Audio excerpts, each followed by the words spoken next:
The Sound of Silence by Barbara Constant. Read by Kate J. White. Most people, when asked to define the ultimate in loneliness, say it's being alone in a crowd. And it only takes one slight difference to make one forever alone in the crowd. Nobody at Hoskins, Haskell and Chapman Incorporated knew just why Lucilla Brown, G.G. Hoskins' secretary, came to work half an hour early every Monday, Wednesday, and Friday. Even G.G. himself, had he been asked, would have had trouble explaining how his occasional exasperated wish that just once somebody would reach the office ahead of him could have caused his attractive young secretary to start doing so 3 times a week, or kept her at it all the months since that first gloomy March day. Nobody asked G.G., however, not even Paul Chapman, the very junior partner in the advertising firm, who had displayed more than a little interest in Lucilla all fall and winter, but very little interest in anything all spring and summer. Nobody asked Lucilla why she left early on the days she arrived early. After all, 8 hours is long enough. And certainly nobody knew where Lucilla went at 4:30 on those 3 days, nor would anybody in the office have believed it, had he known. "Lucky Brown, seeing a psychiatrist?" The typist would have giggled. The office boy would have snorted, and every salesman on the force would have guffawed. Even Paul Chapman might have managed a wry smile. A real laugh had been beyond him for several months, ever since he asked Lucilla confidently, "Will you marry me?"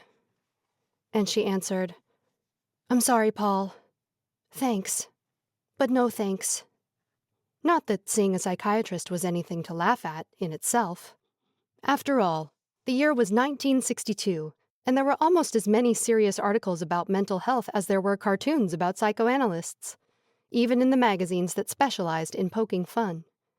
In certain cities, including Los Angeles, and certain industries, especially advertising, "I have an appointment with my psychiatrist," was a perfectly acceptable excuse for leaving work early.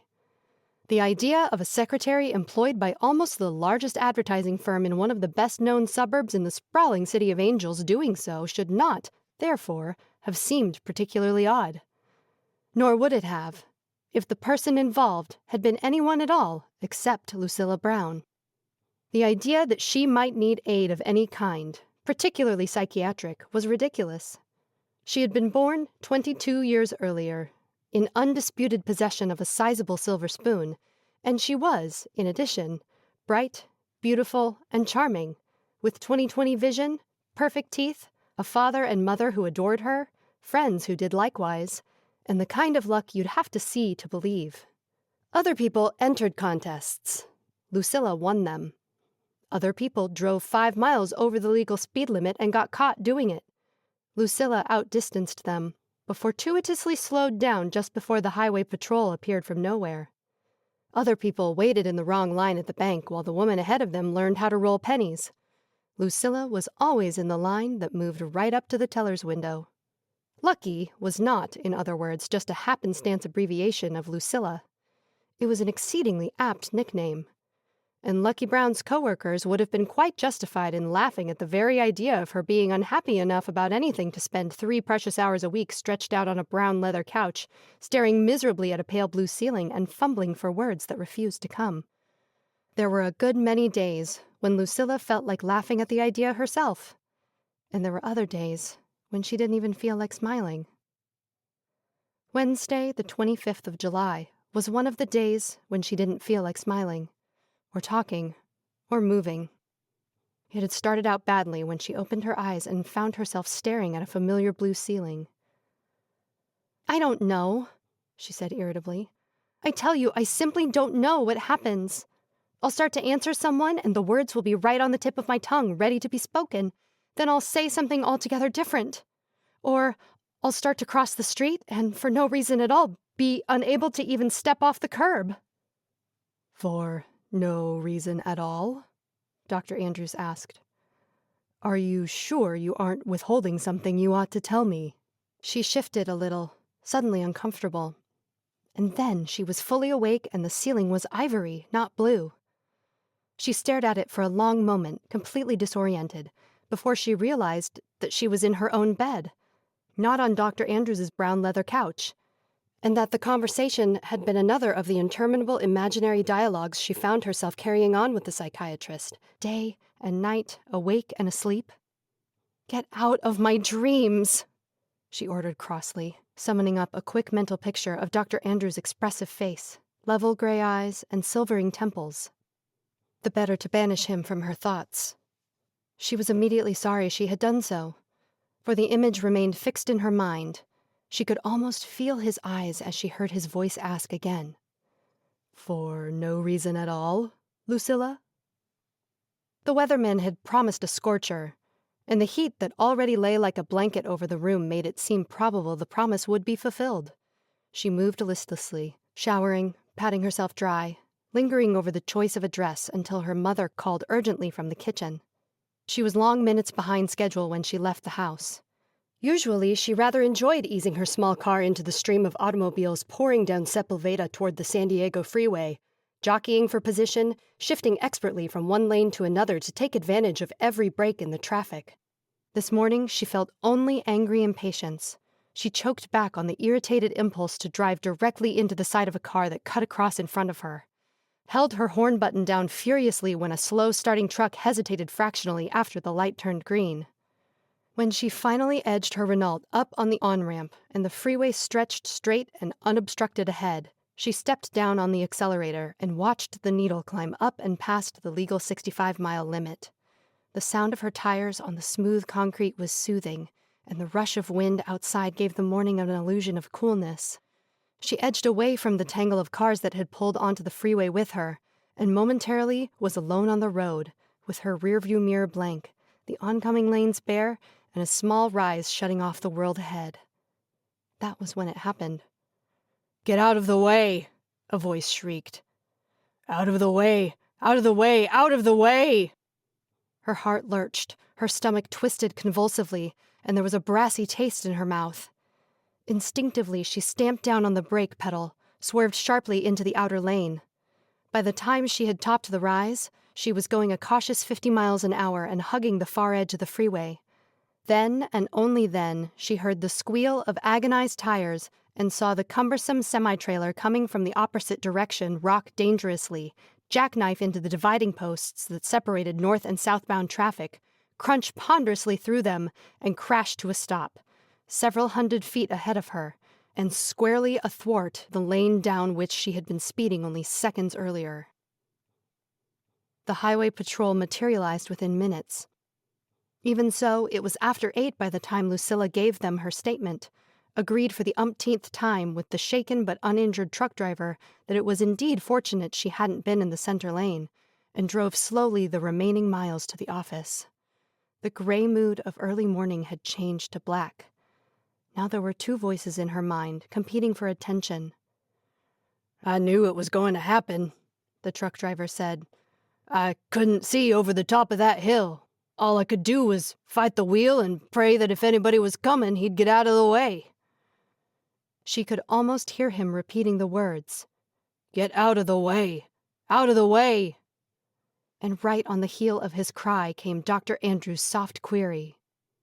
"For no reason at all, Lucilla?" She pulled into the company parking lot, jerked the wheel savagely to the left, jammed on the brakes. "Shut up!" she said. "Shut up, both of you!" She started into the building, then hesitated. She was already late, but there was something. Get out of the way, for no reason at all, at all. She yielded to impulse and walked hurriedly downstairs to the basement library. "That stuff I asked you to get together for me by tomorrow, Ruthie," she said to the gray-haired librarian. "You wouldn't by any chance have already done it, would you?" "Funny you should ask." The elderly woman bopped down behind the counter and popped back up with an armload of magazines and newspapers. "Just happened to have some free time last thing yesterday. It's already charged out to you, so you just go right ahead and take it, dearie." It was 8:30 when Lucilla reached the office. "When I need you, where are you?" Gigi asked sourly. Learned last night that the top dog at Carey Carton Corporation is in town today, so they've pushed that conference up from Friday to 10 this morning. If you'd been here early, or even on time, we might have at least gotten some of the information together."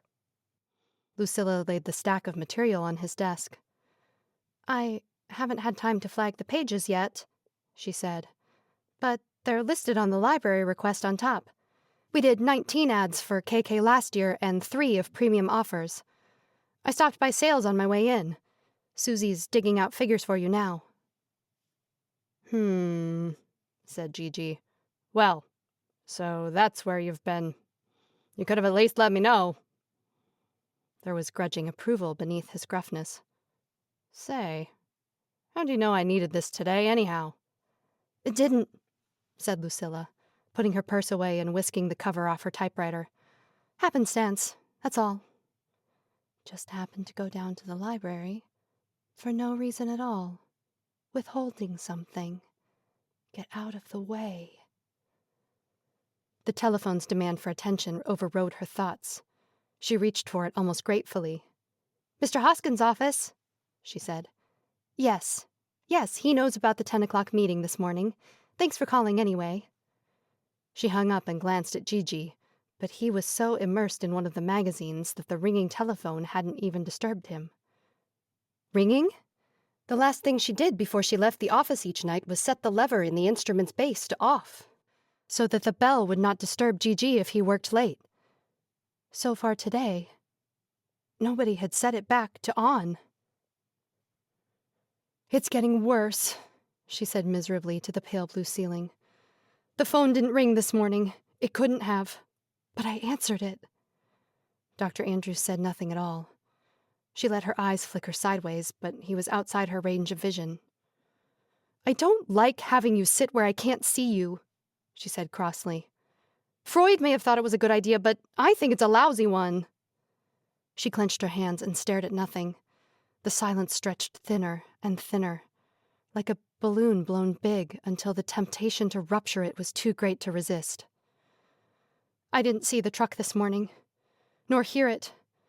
There was no reason at all for me to slow down and pull over." "You might be dead if you hadn't. Would you like that better?" The matter-of-fact question was like a hand laid across Lucilla's mouth. "I don't want to be dead," she admitted finally. "Neither do I want to go on like this, hearing words that aren't spoken and bells that don't ring. When it gets to the point that I pick up a phone just because somebody's thinking—" She stopped abruptly. "I didn't quite catch the end of that sentence," Dr. Andrews said. "I didn't quite finish it. I can't." "Can't? Or won't? Don't hold anything back, Lucilla. You were saying that you picked up the phone just because somebody was thinking?" He paused expectantly. Lucilla reread the ornate letters on the framed diploma on the wall, looked critically at the picture of Mrs. Andrews, whom she'd met, and her impish daughter, whom she hadn't, counted the number of pleats in the billowing drapes, ran a tentative finger over the face of her wristwatch, straightened a fold of her skirt, and could stand the silence no longer. "All right," she said wearily. "The girl at Carey Carton thought about talking to me, and I heard my phone ring, even though the bell was disconnected. Gigi thought about needing backup material for the conference, and I went to the library. The truck driver thought about warning people, and I got out of the way. So I can read people's minds. Some people's minds. Some of the time, anyway.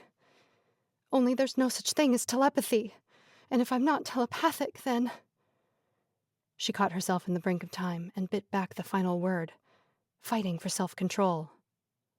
"Then what?" The peremptory question toppled Lucilla's defenses.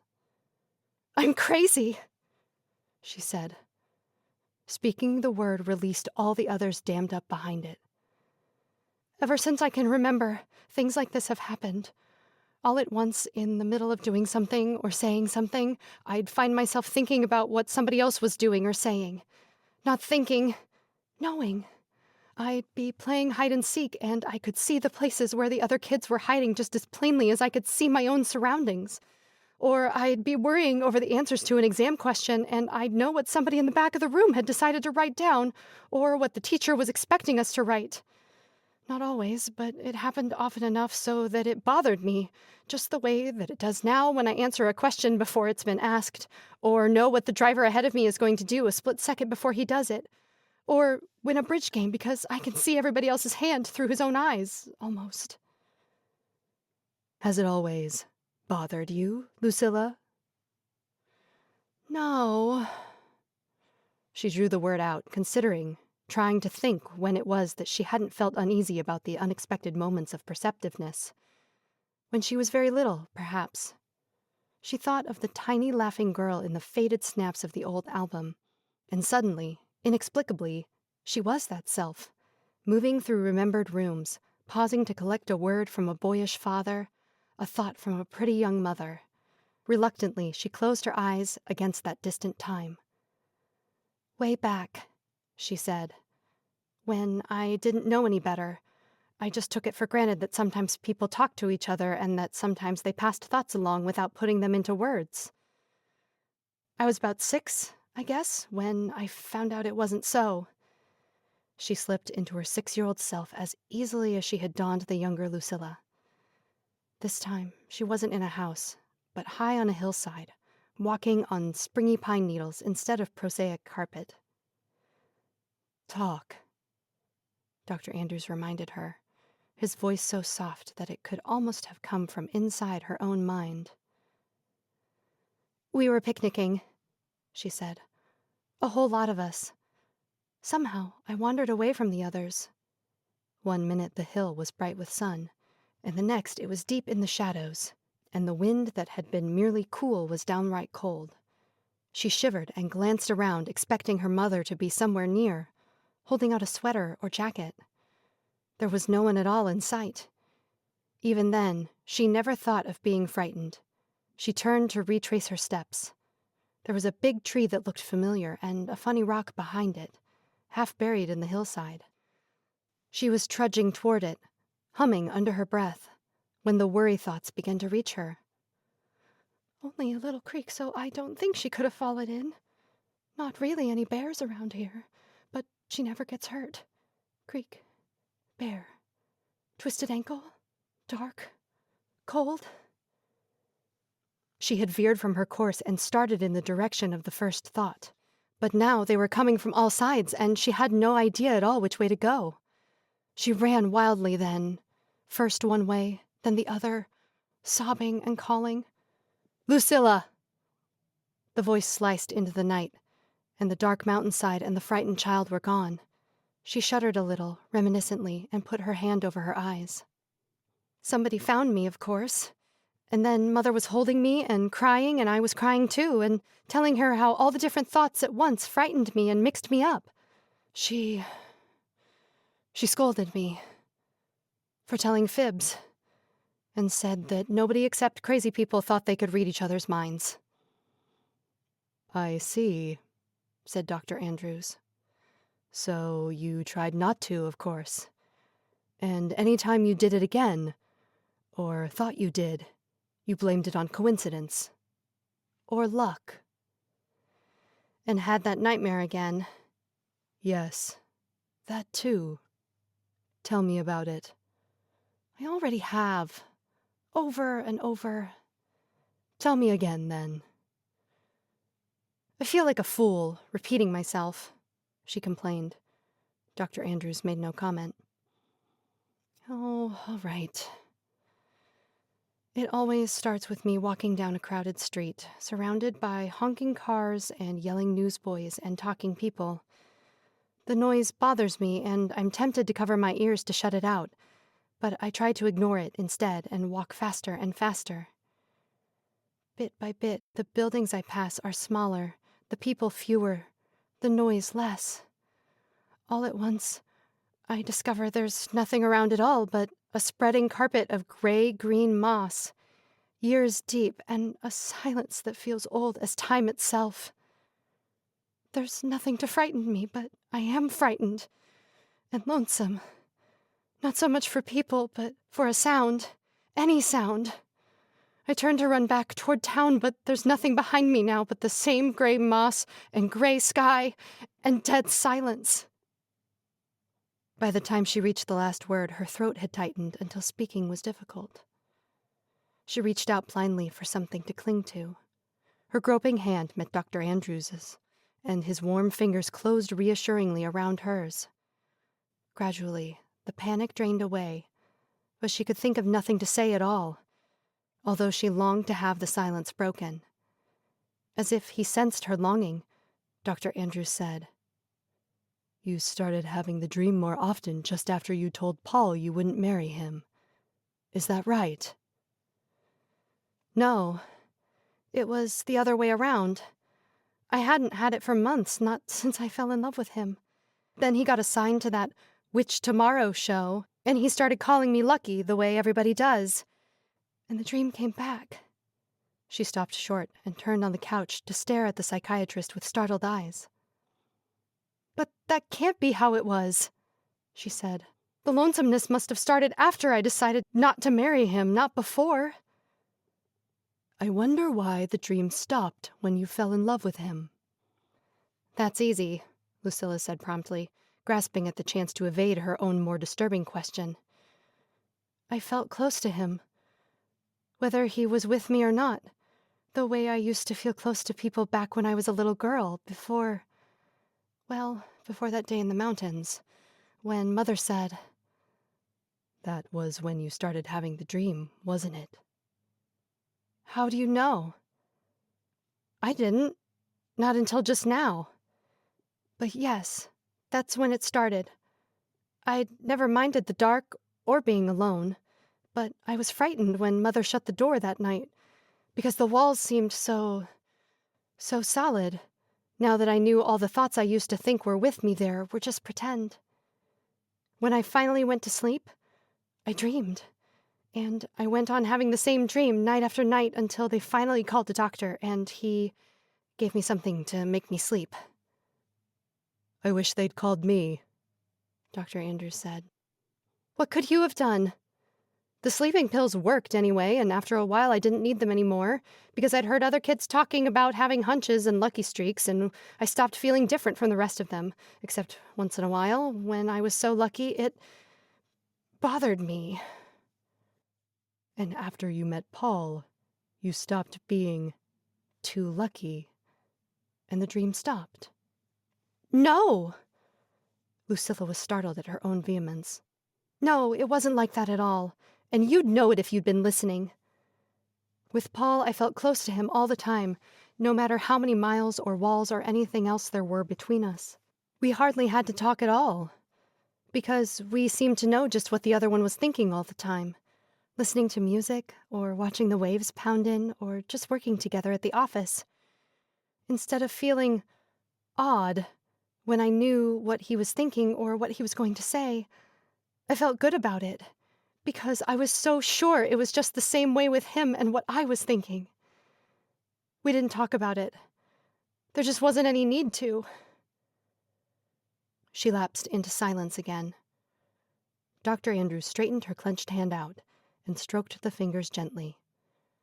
After a moment, she went on. "He hadn't asked me to marry him, but I knew he would. And there wasn't any hurry because everything was so perfect anyway. Then, one of the company's clients decided to sponsor a series of fantasy shows on TV and wanted us to tie in the ads for next year with the fantasy theme. Paul was assigned to the account, and Gigi let him borrow me to work on it because it was such a rush project. I'd always liked fairy stories, when I was little and when I discovered there were grown-up ones too, like those in Unknown Worlds and the Old Weird Tales. I read them too. But I hadn't any idea how much there was until we started buying copies of everything there was on the newsstands, and then ransacking musty little stores for back issues and ones that had gone out of publication, until Paul's office was just full of teetery piles of gaudy magazines, and everywhere you looked there were pictures of strange stars and eight-legged monsters and men in spacesuits. "So what do the magazines have to do with you and Paul?" The way he felt about them changed everything. He just laughed at the ones about spaceships and other planets and robots and things, but he didn't laugh when came across stories about, well, mutants and people with talents. Talents? Like reading minds, you mean? She nodded, not looking at him. He didn't laugh at those. He acted as if they were, well, indecent. The sort of thing you wouldn't be caught dead reading in public. And he thought that way too, especially about the stories that even mentioned telepathy. At first, when he brought them to my attention in that disapproving way, I thought he was just pretending to sneer, to tease me, because we knew they could be true. Only his thoughts matched his remarks. He hated the stories, Dr. Andrews, and was just determined to have me hate them too. All at once, I began to feel as if I didn't know him at all, and I began to wonder if I just imagined everything all those months I felt so close to him. And then I began to dream again, and to think about that lonesome, silent world even when I was wide awake. Go on, Lucilla, Dr. Andrews said, as she hesitated. That's all. Just about.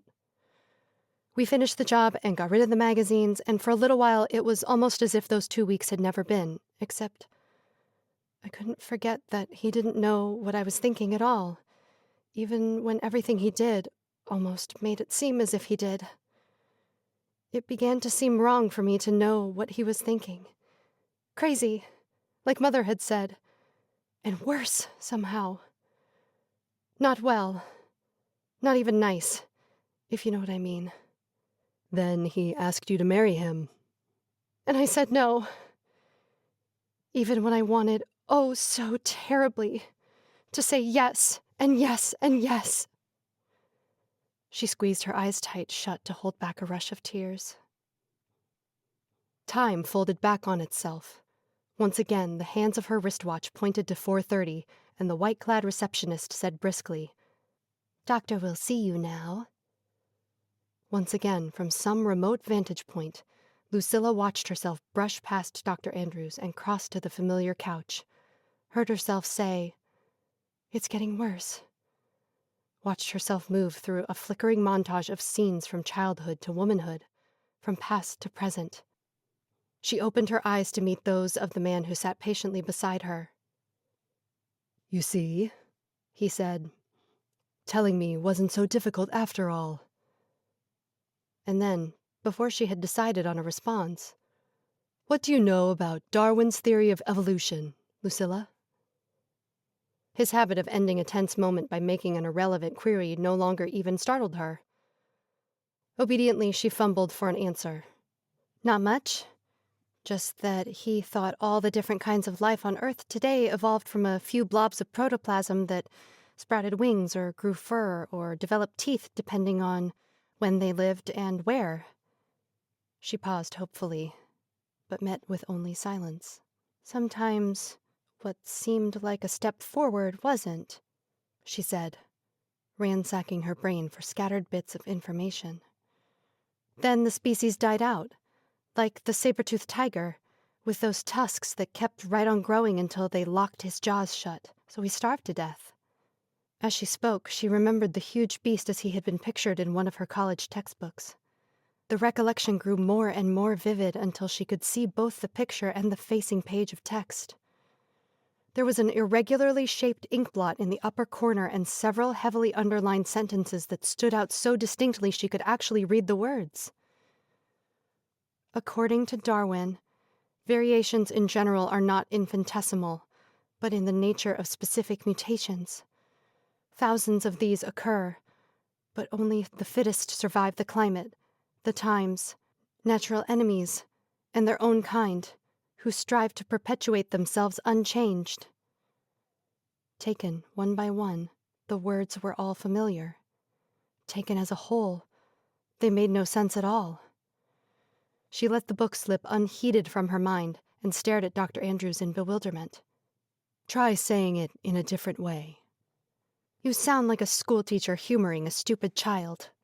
And then, because the habit of obedience was strong, I guess he meant that tails didn't grow an inch at a time, the way the dogs got cut off, but all at once, like a fish being born with legs as well as fins, or a baby saber-tooth showing up among tigers with regular teeth, or one ape in a tribe discovering he could swing down out of the treetops and stand erect and walk alone.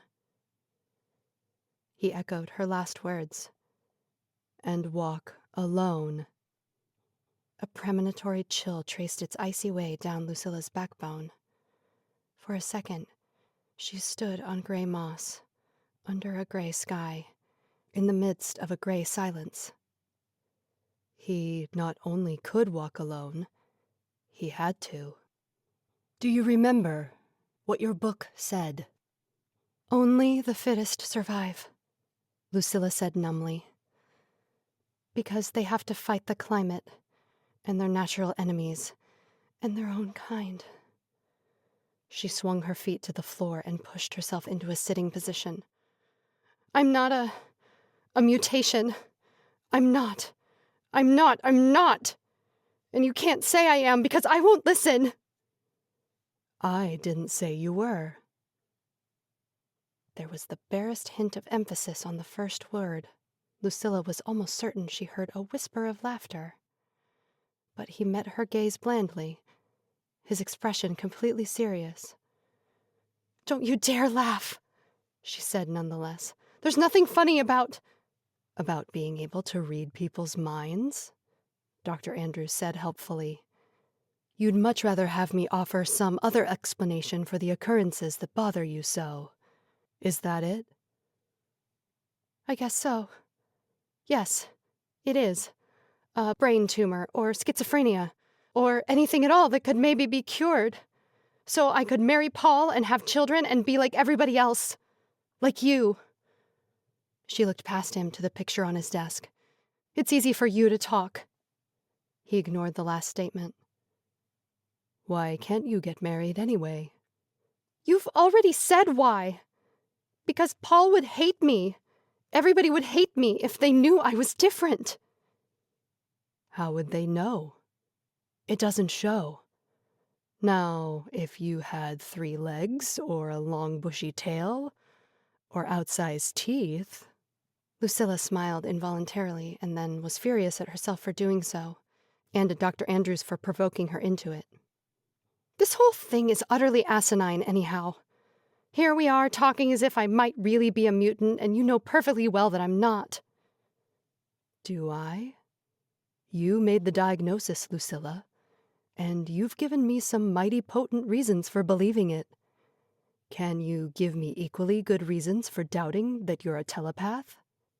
The peremptory demand left Lucilla speechless for a moment. She groped blindly for an answer, then almost laughed aloud as she found it. But of course. I almost missed it. Even after you practically drew me a diagram. If I could read minds just as soon as anybody found it out, he'd be afraid of me, or hate me, like the book said. And you said too. If you believed it, you'd do something like having me locked up in a hospital, maybe, instead of... Instead of what, Lucilla? Instead of being patient and nice and helping me see how silly I've been. She reached out impulsively to touch his hand, then withdrew her own, feeling somewhat foolish when he made no move to respond. Her relief was too great, however, to be contained in silence. Way back, the first time I came in, almost, you said that before we finished therapy, you'd know me better than I knew myself. I didn't believe you. Maybe I didn't want to. But I began to think you were right. Lots of times lately, you've answered a question before I even asked it. Sometimes you haven't even bothered to answer. You've just sat there in your big brown chair, and I've lain here on the couch, and we've gone through something together without using words at all. She had started out almost gaily, the words spilling over each other in their rush to be said. But bit by bit she slowed down, then faltered to a stop. After she had stopped talking altogether, she could still hear her last few phrases repeated over and over, like an echo that refused to die. Answered. Before I even asked. Without using words at all. Without using words. She could almost taste the terror that clogged her throat and dried her lips. You do believe it. And you could have me locked up, only... Fragments of thought, splinters of words, and droplets of silence spun into a kaleidoscopic jumble, shifted infinitesimally, and fell into an incredible new pattern. Understanding displaced terror, and was, in turn, displaced by indignation. She stared accusingly at her interrogator. But you look just like anybody. You expected perhaps 3 legs? Or a long bushy tail, or teeth like that textbook tiger. And you're a psychiatrist! What else? Would you have talked to me like this across a grocery counter, Lucilla? Or listened to me if I'd been driving a bus or filling a prescription? Would I have found the others in a bowling alley or a business office? Then, there are others? She let out her breath on a long sigh, involuntarily glancing again at the framed picture. Only I love Paul, and he can't. Nor can Carol. His eyes were steady on hers, yet she felt as if he were looking through and beyond her. For no reason at all, she strained her ears for the sound of footsteps or the summons of a voice. Where do you suppose the second little blob of protoplasm with legs came from? Dr. Andrews asked. And the third? And if that ape who found he could stand erect had walked lonesomely off into the sunset, like a second-rate actor on a late show, where do you suppose you'd be today? He broke off abruptly and watched with Lucilla as the office door edged open. The small girl who inched her way around it wore blue jeans and a ponytail, rather than an organdy frock and curls. But her pixie smile matched that of the girl in the photograph Lucilla had glanced at again and again. You wanted me, Daddy? But she looked toward Lucilla. I thought you'd like to meet someone with the same nickname as yours, Dr. Andrews said, rising to greet her. Lucky? Meet Lucky. Hello, the child said. Then her smile widened. Hello! But I don't have to say it, do I? I can talk to you just the way I talk to Daddy, and Uncle Whitney and Big Bill. Hello yourself, said Lucilla. This time, when the corners of her mouth began to tick upward, she made no attempt to stop them. Of course you can, darling. And I can answer you the same way, and you'll hear me. Dr. Andrews reached for the open pack of cigarettes on his desk. Is this strictly a private conversation, girls, or can I get in on it too? It's unpolite to interrupt, Daddy. He's not exactly interrupting. It was his conversation to begin with. Dr. Andrews' receptionist paused briefly by the still open office door. None of them heard neither her gentle rap or the soft click of the latch slipping into place when she pushed the door shut. Nor did she hear them. That was The Sound of Silence by Barbara Constant, read by Kate J. White. This work is part of the public domain.